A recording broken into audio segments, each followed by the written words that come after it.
Shedeur Sanders is not the leader that a lot of teams are looking for. That he doesn't have the elite arm strength that teams feel like is necessary. It's basically a very similar argument as to why Kenny Pickett wound up falling all the way down to Pittsburgh years ago. Now, I know that is not a name that Steelers fans are going to be excited about me mentioning at this point, but that to me would be the argument that the physical skill set is not elite.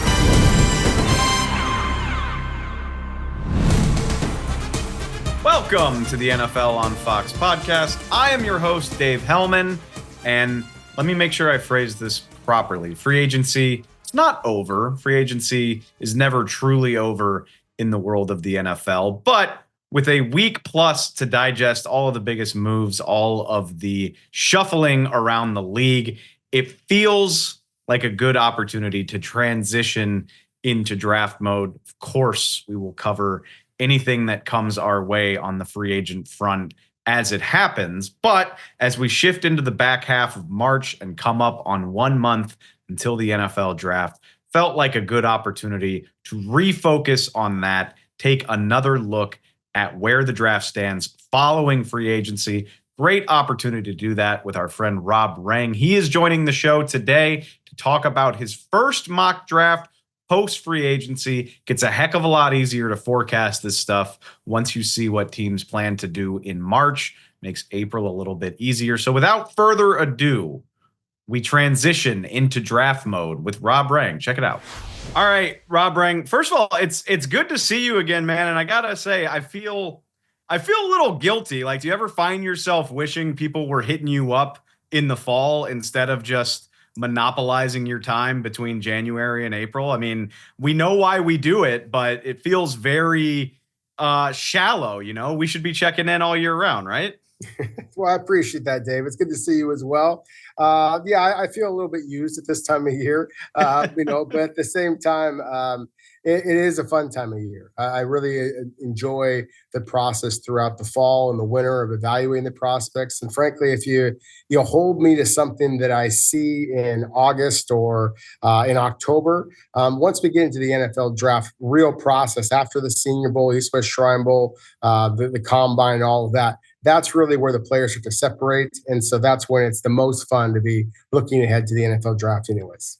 And it feels even more fun right now. I said this at the top of the show, but once the dust on free agency starts to settle, we can make a little more educated guess. We can connect the dots a little bit better. So you on foxsports.com right now, you've got your post free agency mock draft, taking an educated guess at this now that we've seen some movement. Before we get into it, I want to ask you this, because as somebody who works in the draft sphere a little bit as well, I'm always so frustrated by the idea of like, okay, free agency matters, and now you can see teams' needs a little bit more clearly, but that's not supposed to be the only thing an NFL team does, right? Like, you still got to take the best players. You got to weigh need versus value. How tough is that for you to sort of, you want to follow the breadcrumbs as closely as you can, but at the same time, we know these teams are going to throw some curveballs at us. Oh, no question about it. I mean, that's one of the things that you have to kind of anticipate is, you have a player start to fall down the board a little bit, and there's just no chance that that's actually going to happen. A team would trade up and get a player like in the mock draft. It's at Fox Sports right now that you mentioned. I have Colston Loveland, the tight end from Michigan, falling all the way down to the Philadelphia Eagles. And I just don't think that that's very realistic to have a player of that caliber fall all the way down to number 32 overall. Now, Howie Roseman has made a career out of finding guys that basically fall into his lap. This last season was a perfect example of that. But at the same time, there's always going to be curveballs. There's going to be teams that are going to be gambling on quarterbacks, and that's especially the case, this year. So that to me is one of the fun things about this. So I definitely pay a lot of attention to what NFL teams are doing in free agency, who they're hiring as coaches, what type of schemes they prefer, all of those things. Of course, at the same time, you also have to just have a little bit of a feel for who are the actual best players that are available in this particular draft class. The team isn't going to just try to satisfy positions of concern. They are going to typically prioritize the best player available.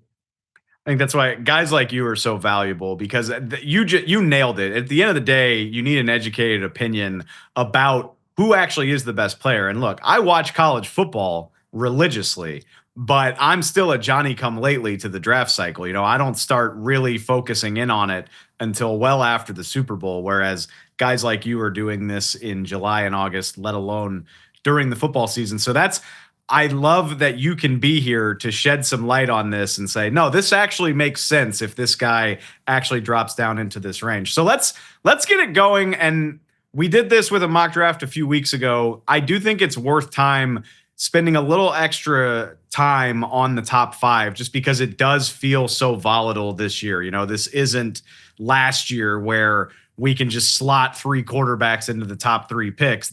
You got to do a little more work here.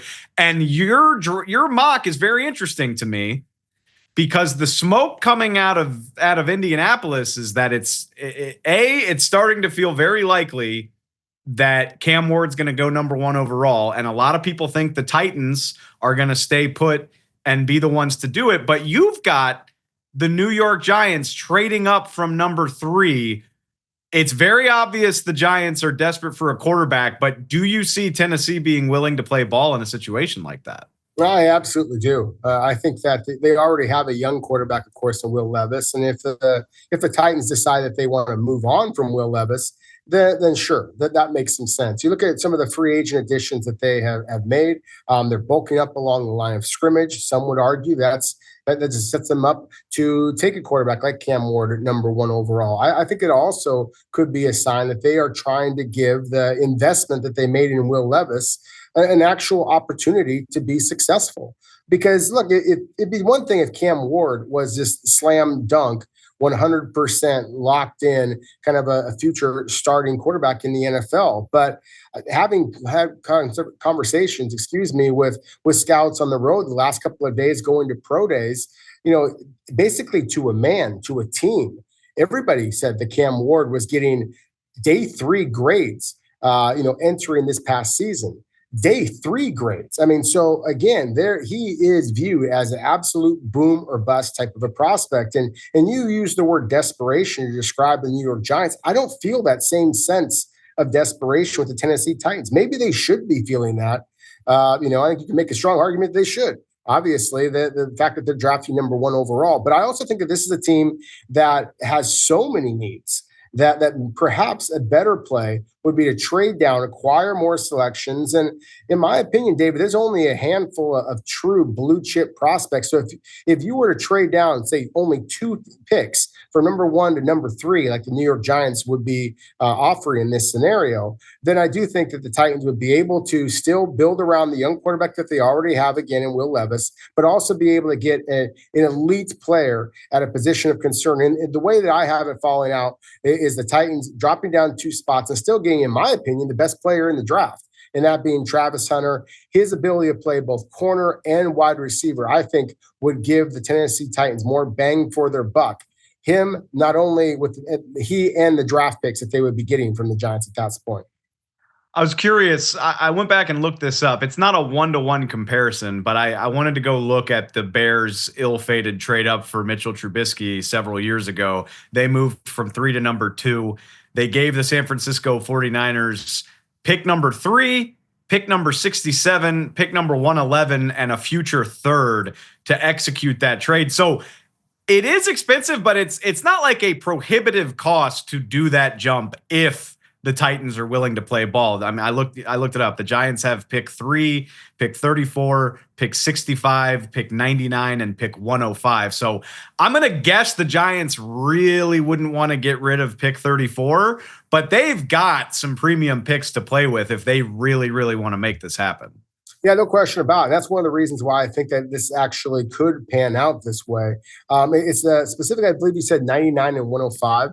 The 3rd round selections, I think, is where really the value in this draft is. David, to me, one of the big arguments, one of the things that makes this class kind of unique from what we've seen in the past is that the real cream of the crop is going to be on day two. There is not much difference between the player in terms of just pure talent. The player that's going to be selected at, say, 20 and the player that's going to be selected at 100. And so that, to me, is where I think you're going to see a lot of teams want those selections. Sure, you'd want to have the Giants give up everything if you are the Tennessee Titans. But at the same time, as long as you get some of those selections on day two, that is going to be the more cost-effective and the more talent-efficient route, in my opinion.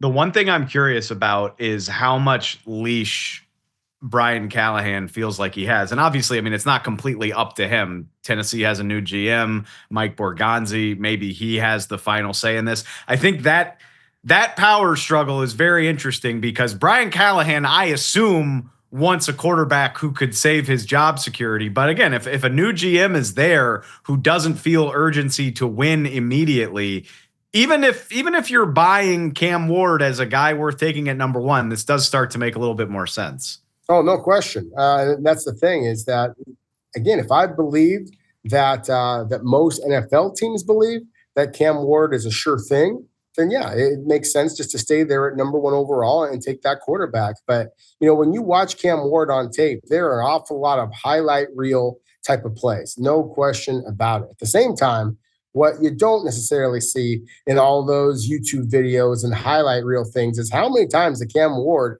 basically runs around and throws the ball up into the air and just kind of hopes. And he had an awful lot of skill position talent around him. He had a ball control focused head coach, Mario Cristobal, that protected him a little bit. There's some questions about Cam Ward's leadership traits.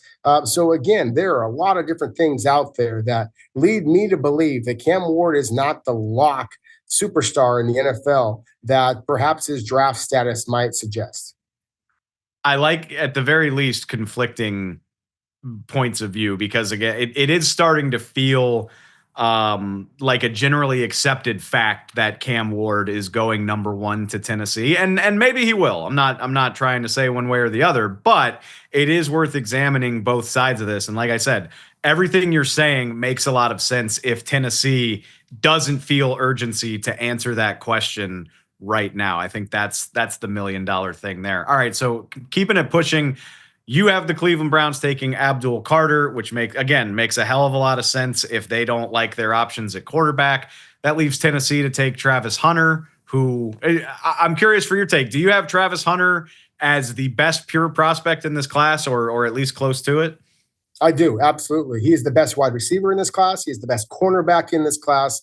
I believe he's one of one. I think that he can play both roles in the NFL. There's not very often, Dave, that I see a player as a true freshman, going back to his days at Jackson State, of course, and then watching him, his very first game at Colorado. And then I just thought, this guy is just different. It reminds me of the first time I saw Tyreek Hill play, for example, just a different caliber of speed. The very first time I saw Adrian Peterson touch the football for Oklahoma all those years ago. Again, Jeremiah Smith, the wide receiver for Ohio State this year, is maybe a better example for people who don't remember guys, a decade or two ago. But again, those guys are just special. And I think that Travis Hunter, wherever he winds up going, is going to very quickly prove that he was very much worthy of that top 2, top 3, top 5 selection. I know how important quarterback is. I get it. It's a tough spot to be, but I just don't think Travis Hunter has any business going later than pick number 2, to be honest with you. Like, that should be as far as he falls. We'll see how it goes. You've got the Patriots taking Will Campbell out of LSU, the Jaguars going with Tyler Warren, which maybe makes a little more sense now after Evan Ingram departed, which, again, I think that's a situation where you're just throwing darts trying to find weapons for Trevor Lawrence at this point. Well, certainly, I think that Liam Cohen, is hired as Jacksonville's head coach, and that's his whole thing is that he is supposed to be this offensive guru.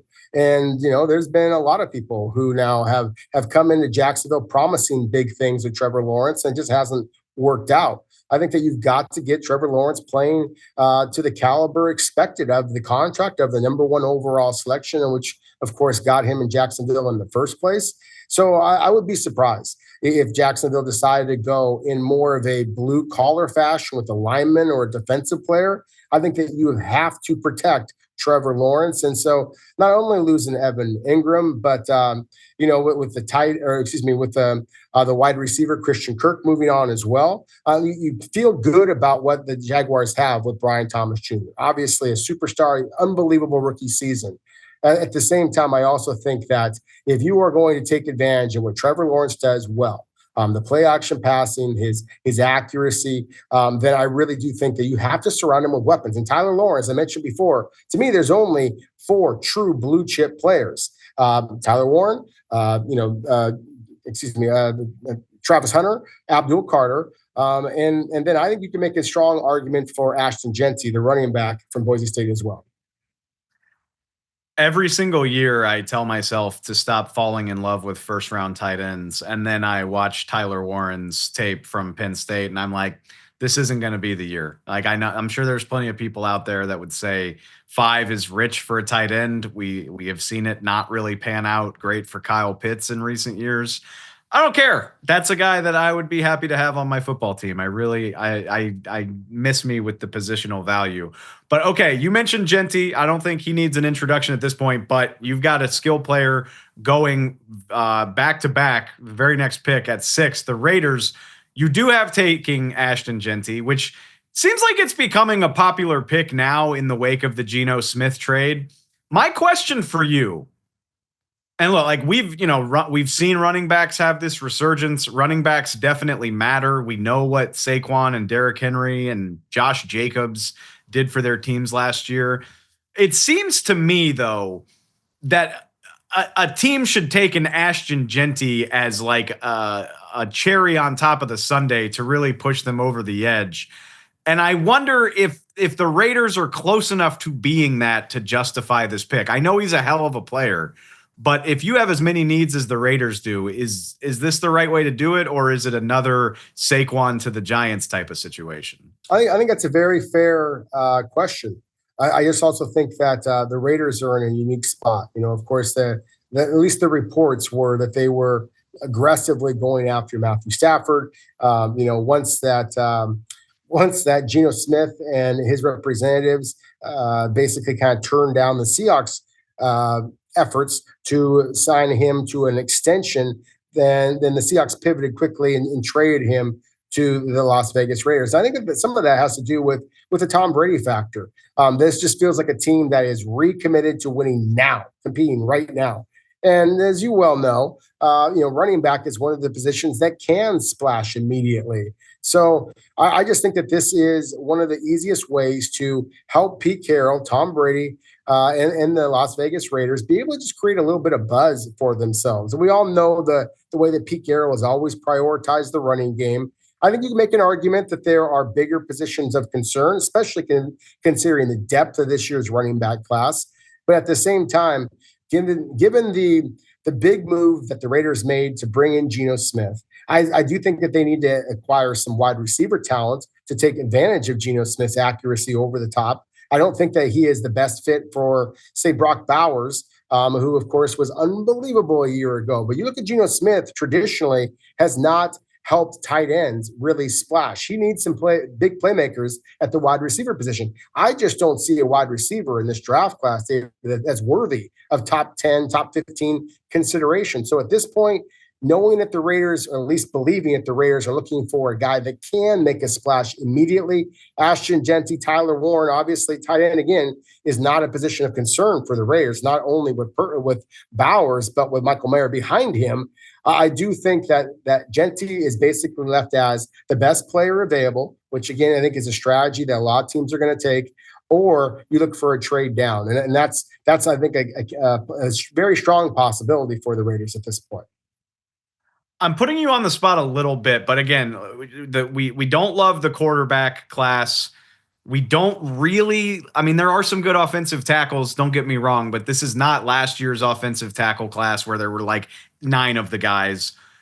what is the target that you would potentially trade up for in this draft? I guess we'll get to Shedeur Sanders. I guess he could be one of them. And then maybe Jeanty himself. I mean, is Jeanty a good enough player that a team would trade up for a running back? That to me is the question, because I think that he is that good. I just also think that the running back depth is that good. And so I don't know that the Raiders would be able to find somebody that would be looking to trade up. Now, maybe Tyler Warren, which is one of the reasons why I had him going one spot ahead of this, is I just, again, think that this is a class that lacks the blue chippers to coax teams to give up not only their, say, mid first round selection, but again, those second and third round draft picks or draft picks from 2026 that at least at this point looks like it's going to be a much stronger class, certainly at the quarterback spot. And the other thing I would kind of push back on just a little bit is while I don't love the top end talent at quarterback, I mean, we're not going to see 6 quarterbacks come off the board in the top 12 picks that we saw a year ago, obviously. At the same time, what people forget when they make this comparison between this quarterback class and last year's, David, is that there were 6 that went off the top 12, but then the 7th one didn't come up until like pick 150th or whatever. I think there'll be more quarterbacks ultimately selected in the top 150 selections this year than there were last year when there was the praised as this elite quarterback class. The value of the quarterbacks this year really is in the second and third rounds. And so I don't think you're going to see very many NFL teams that are going to be looking to package moves or package draft picks to get up when the beauty of this year's class is in day 2. Yeah, you keep hearing, the difference between player 12 and player 50 is not all that much, which is I'm trying to gauge how teams are going to value this, and that's what I think makes it so interesting. I feel like I say this every year, but this does feel like it has the potential to be an especially unpredictable draft with the way that all these teams have these guys stacked. Let's jump a little bit. And again, this is on foxsports.com and the Fox Sports app. So if you want to go see all of Rob's picks, you can absolutely go do that. For the interest of time, I'm going to jump to the Bears at number 10 with another prospect that I'm just personally curious about, and that's Georgia's Mikael Williams. You've got going here to the Bears. Classic case of a guy who, the production, never more than 5 sacks in college, but he's clearly an athletic specimen. People are arguing about his split times at his pro day this week. Where do you come down on this? Clearly, you like the guy enough to have him a top 10 pick. Is this the case of people having too much time to think about a Georgia pass rusher? Well, I think it's a very similar argument as what we saw before with, like, say, Travon Walker going number 1 overall, is that you can just see the upside. I mean, my goodness. And at 10th overall in a draft class that has a lot of edge rusher talent, but not necessarily elite edge rusher talent outside of Abdul Carter, in my opinion, then you're basically rolling the dice. And with Chicago being as aggressive as they were in free agency, completely retooling their offensive line, for example, knowing the talent that they already have on that defense, which at times played very, very well, in believing that Caleb Williams is going to be making a significant jump from year 1 to year 2, then I do think that Chicago has put themselves in a position to, again, take that best player available and who is actually going to move the needle, who is going to give you the production that is going to help you move up the rankings in an NFC North division that is, arguably the best in all of football. To me, it's got to be somebody who is going to impact the opposing quarterback. Mikael Williams, at least at his best, has the traits to be exactly that type of a player. I love this pick too, because I can hear Bears fans saying to themselves, why the hell would we do that? We've got Montez Sweat. We just signed Grady Jarrett and Dio Dangbo. What the hell would we do that for? Do you think Howie Roseman gives a damn who else is on his defensive line if he likes an edge rusher that falls to him? This is a position where there's nothing wrong with having a guy too many. I've got no issue with that whatsoever.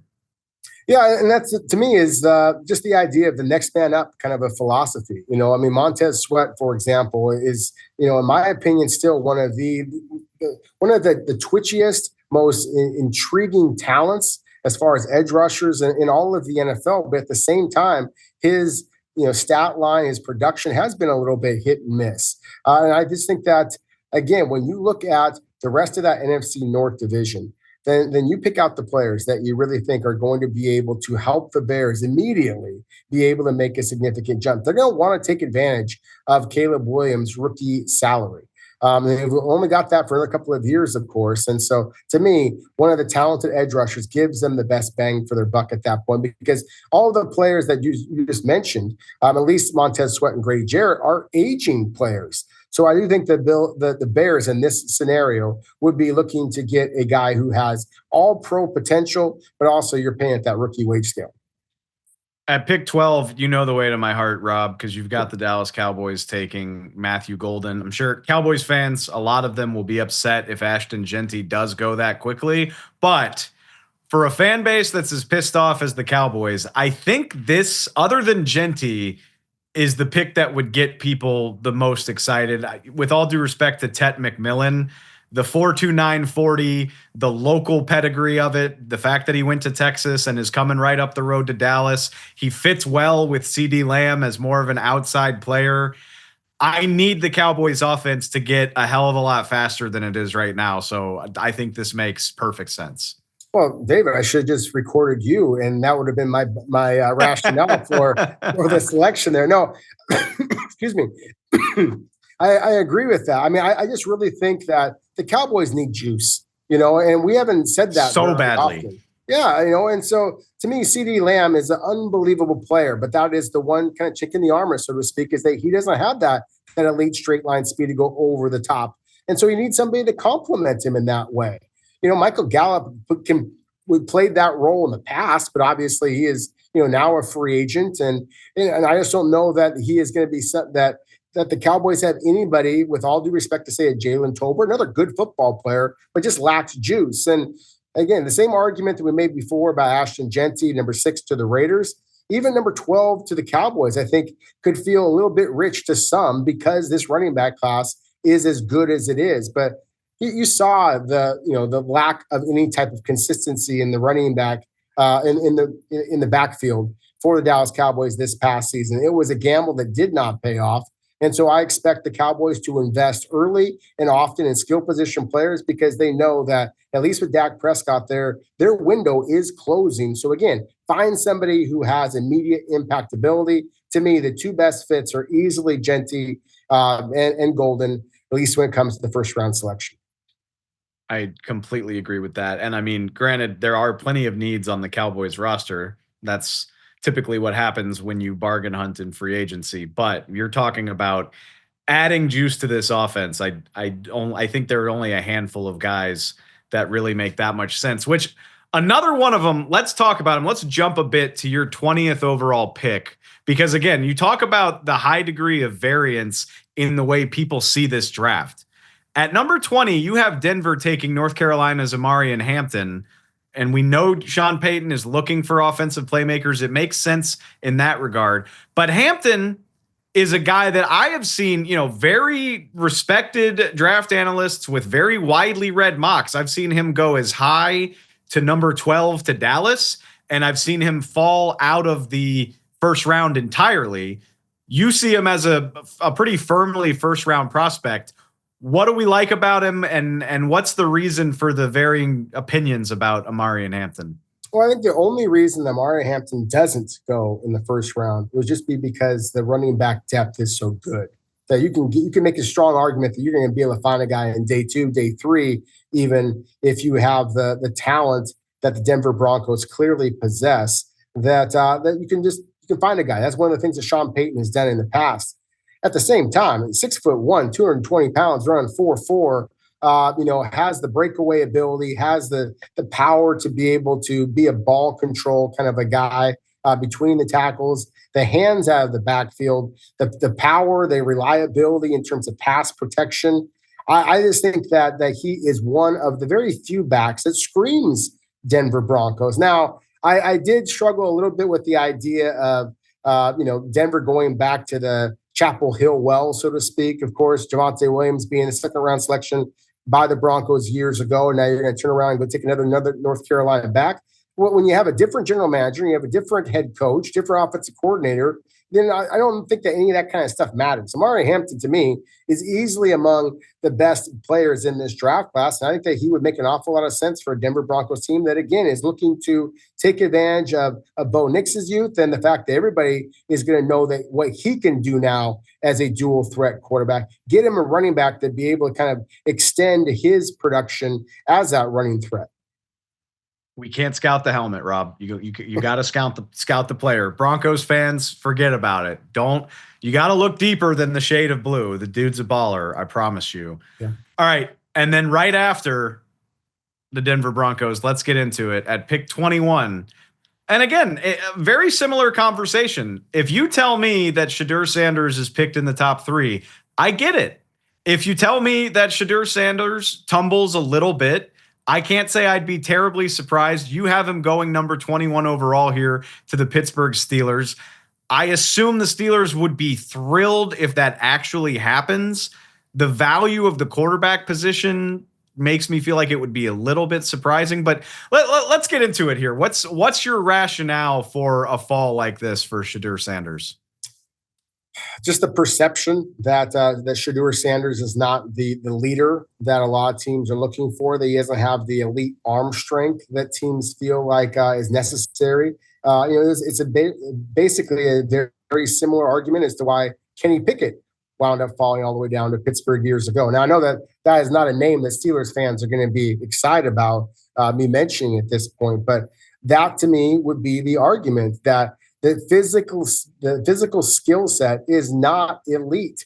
And if you believe, as I do, that one of the most important things that a quarterback brings to the field, as well as accuracy and anticipation as a passer, is those leadership skills, then again, there's going to be some people who don't like the look at me and check out my watch and all that kind of stuff that Shedeur Sanders brings to the table. Now, all that said, Shedeur Sanders is and has been the entire process, my number 1 rated quarterback in this draft class. I love his decision-making at the point of attack. I love the fact that where he has gone, he has won. And I just see accuracy, anticipation. I see 2 years now in a pro-style offense that, again, translates very nicely to the NFL. And, of course, when you talk about the Pittsburgh Steelers in particular, you're talking about a head coach, Mike Tomlin, who has been able to manage some egos during his time as a Steelers head coach. And, of course, a team that made maybe the splashiest, most surprising move of the entire offseason with the big trade for DK Metcalf. So it's not like you're asking Shedeur Sanders to come into Pittsburgh in this scenario and be the savior. He's got a heck of a team that he would be drafted into. Understanding that NFL teams make us look silly on an annual basis, what do you think is the main reason for what we are perceiving as a pretty clear gap? Like I said at the top, it's starting to feel that Cam Ward is pretty definitively seen as better than Shedeur Sanders for a lot of these teams. And maybe, like I said, maybe that's wrong. But if that's the case, what do you think is the main reason for that? Well, I just think that, frankly, that people like you and I that, doing a lot of the media stuff and the proliferation of like highlight reels on YouTube and things like that, you can see some of the big plays that Cam Ward makes. And so it is just so out of structure. It's so exciting that I think that there is this perception that Cam Ward is going to be able to come in and be Patrick Mahomes in the NFL. And the reality is that while he made some really big plays for Miami this past season, of course, Washington State, Incarnate Wood in the past, he leaves college football as the most productive touchdown thrower of all time. At the same time, you also see some plays where he put the ball up for grabs.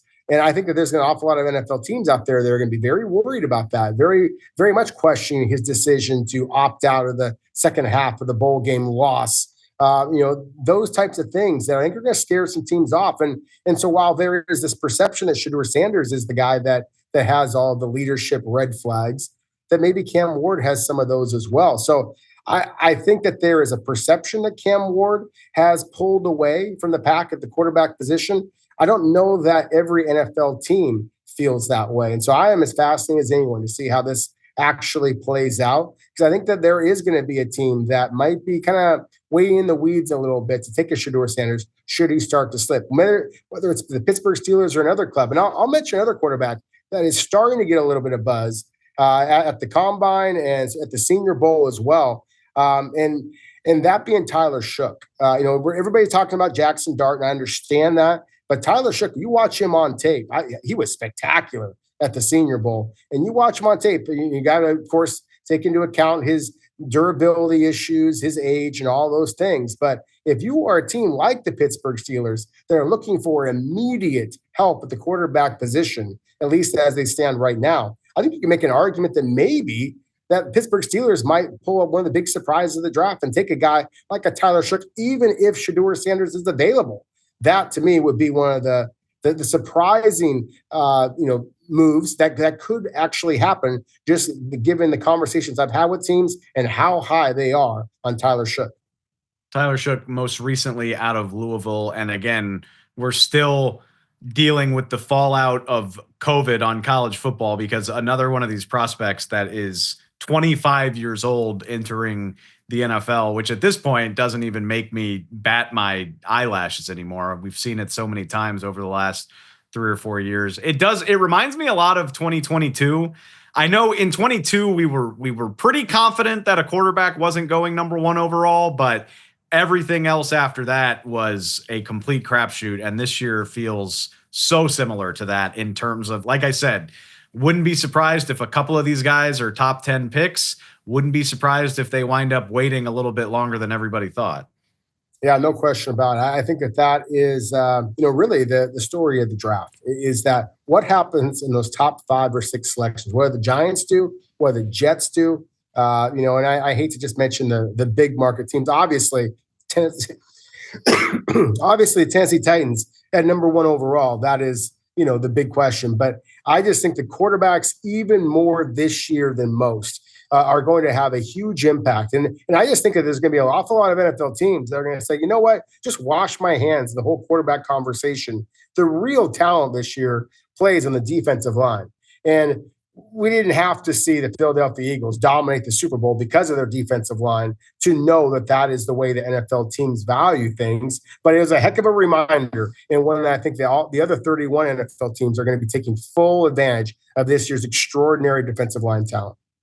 Like I said, give me eight guys who can rush the passer and clog up the run lanes, and I'll be happy, and I'll figure the rest out. One last thing before I let you go, I did want to pick your brains on this, because again, I love the way that people take the time to think outside the box here. I did not realize until you pointed it out, so shame on me, but the Minnesota Vikings come into this draft with just 4 picks because of all their wheeling and dealing in previous years, which does make them a very interesting candidate for a trade back. In this case, you've got them trading back with the Kansas City Chiefs, who come up for a franchise tackle in Josh Simmons, who it really feels like if he hadn't suffered that patellar injury, we'd be talking about him as a top 10 type of guy. But I love that thought process there of maybe Minnesota is one of these teams that is heading into the weekend hoping to get a phone call.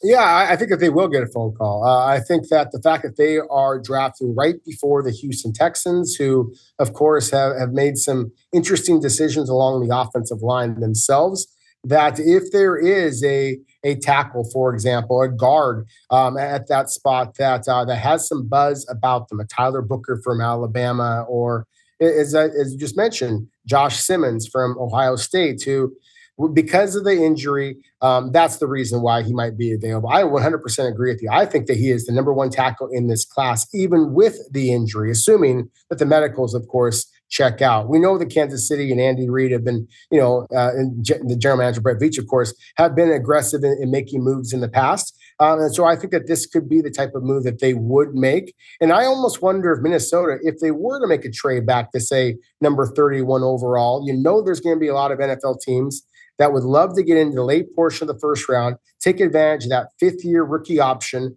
for a quarterback. So to me, this sets up beautifully for Minnesota to trade back once, maybe even twice, allow teams to kind of go up for one of those aggressively go up and try to get ahead of Houston as far as offensive linemen, and then try and take advantage of the teams that want one of those rookies on a 5-year contract to be able to move out of the first round entirely and really be able to hit this draft again day 2, where most of the best players and most economical players in this class are going to be selected. I love it. It's my favorite part about the draft is the strategizing and how teams value this stuff. As always, that's the beauty of the draft. We have so long to talk about it and analyze all the angles, but every time we do, I just get that much more impatient for draft weekend to actually get here.